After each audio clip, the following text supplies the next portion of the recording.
Era la década de 1930 y en Francia se estaba librando una guerra que pasaba desapercibida para la mayoría de las personas, pero no para los historiadores.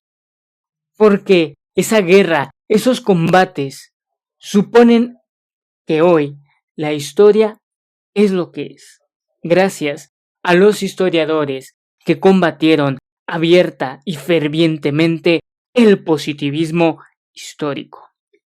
Y si tú quieres aprender a evitar el positivismo histórico al momento de trabajar la historia, entonces este video te va a interesar.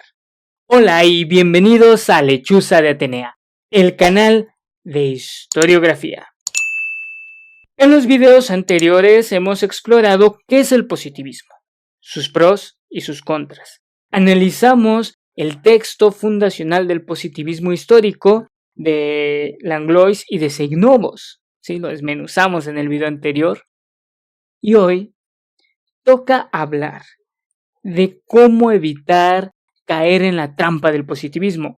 O mejor dicho, tomar lo mejor de esta corriente y evitar sus errores. Para hacer esto, quiero empezar invocando la memoria de uno de los discípulos de Langlois y Seignobos, que se convirtió en su más fiero crítico, Lucien Febvre. En 1932, un equipo de historiadores encabezados por Charles Seignobos, coautor de Introducción a los Estudios Históricos, escribió una historia de Rusia que irritó de sobremanera a Febvre.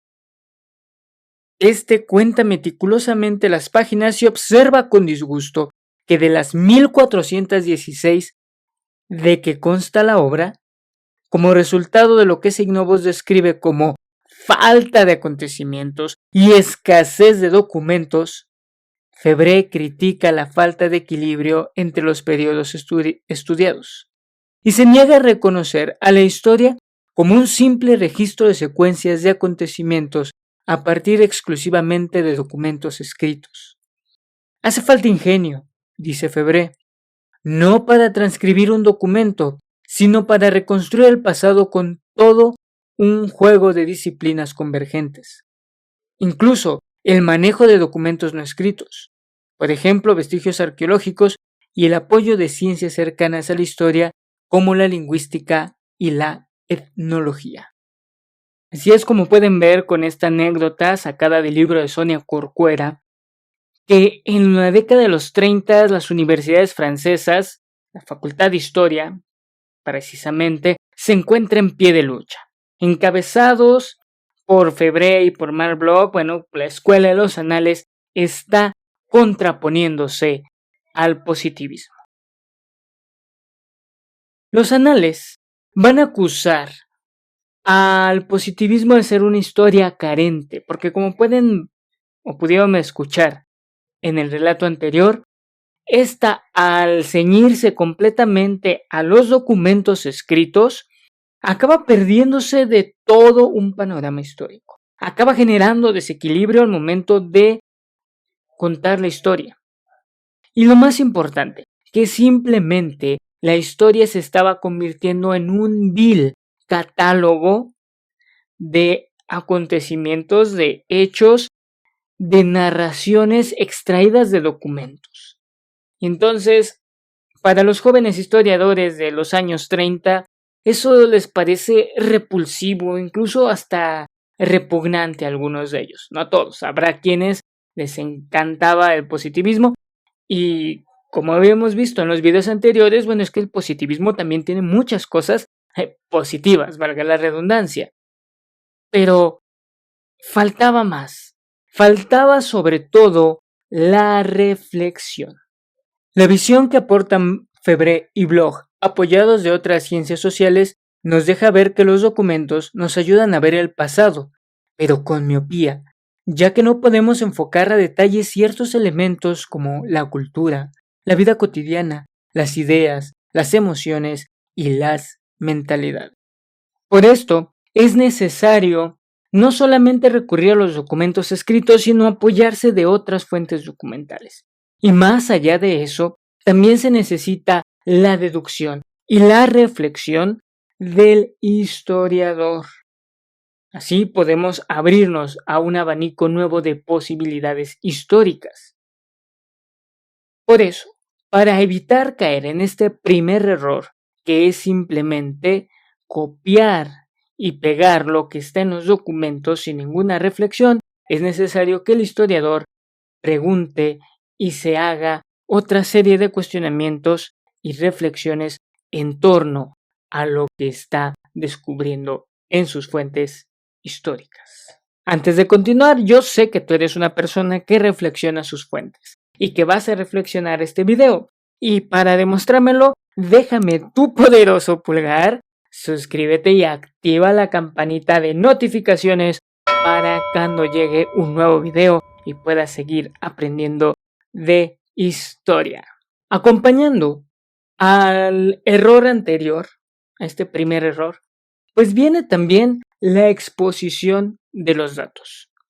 Porque si bien los datos son necesarios y necesitamos tenerlos siempre presente, sobre todo como una evidencia empírica de lo que estamos proponiendo, y sin irnos al extremo contrario, que sería simplemente sacar a través de erudición y de la fantasía conclusiones que nos han salido de no sé dónde, pues el historiador debe evitar a toda costa, si no quiere ser positivista, en el sentido despectivo de la palabra, evitar simplemente exponer datos y hechos así sin más.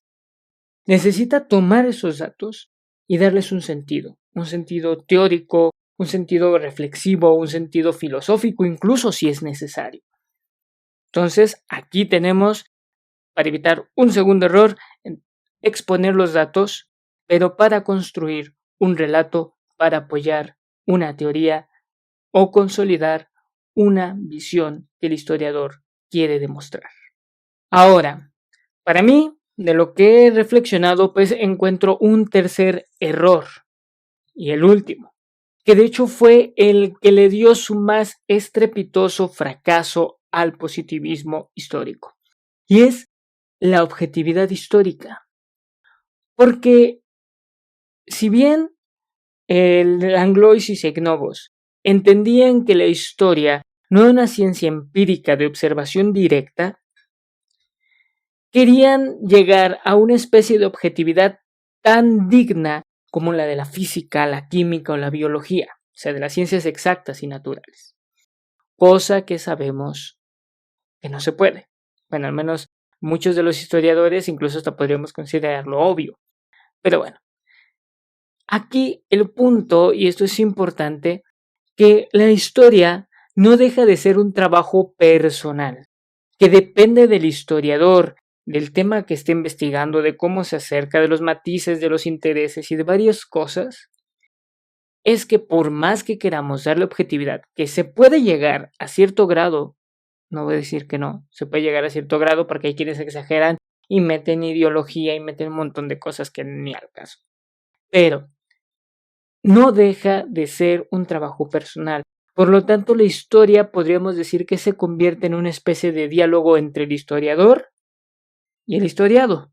Como explica Henry Monroe, para evitar el positivismo histórico es necesario que el historiador, salvando la distancia, debe involucrarse con su información y su texto, hasta el punto de generar una conversación entre el historiador y el pasado. Por favor, demos la bienvenida al padre de la patria, George Washington. Desde mi reflexión personal, como he dicho antes, debemos, más que evitar el positivismo, reconciliarnos con él. Encontrar que su metodología tiene muchos aciertos, que los seguimos utilizando hoy día los historiadores, pero también que tenemos que tener ese espíritu crítico, reflexivo, para evitar caer en sus errores. Y yo seleccioné 3, o bueno, más bien, yo alcancé a dilucidar 3. Quizá tú encuentres más, y podrías dejármelo en la caja de comentarios para que los demás puedan saber qué otros errores del positivismo existen. Mientras tanto, si quieres aprender más de historia, entonces te dejo en la caja de sugerencias videos y nos vemos en la próxima aquí, en Lechuza de Atenea.